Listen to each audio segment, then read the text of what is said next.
কেউ যদি জুলুম করে তার ভাইয়ের 1 বিঘত পরিমাণ জমিন খায়, 1 বিঘত চেনেন তো? এই যে আমার এই আঙ্গুল থেকে এই আঙ্গুলটা, এটা টান টান করলে যতটুকু জায়গা, এটার বলে 1 বিঘত। শিবের আরবিতে বলে শিবের। হ্যাঁ, মান যালামা কিদা শিবের। বিষ্ণু বলেন এই 1 শিবের 1 বিঘত জমি যদি কেউ অন্যায় ভাবে জুলুম করে তার ভাইয়ের কাছ থেকে খায়, কিয়ামতের দিন তুবিকা আলাইহি 7 আরাদিন, এই 7 জমিনকে আল্লাহ তাআলা তার ঘাড়ে চাপাবে। খা এবার, খা। অন্যের জমি খাওয়ার এত শখ ছিল, এবার 7 জমিন ঘাড়ে কর। কিয়ামতের ময়দানে আপনার দেহটারে বিশাল আকৃতির করা হবে, এই 7 জমিনকে আপনার কাঁধে তুলে দেওয়া হবে। এজন্য আমরা অন্যের রাইটস, অধিকার যেন নষ্ট না করি, কারো উপর যেন জুলুম না করি, কোনোভাবেই না। আমরা নানাভাবে এই জুলুমটা করি।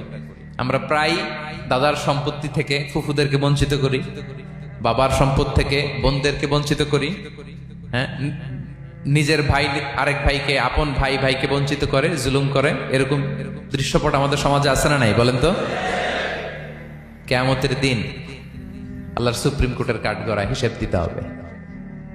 আর এই জালিমদেরকে আল্লাহ তাআলা পছন্দ করেন না।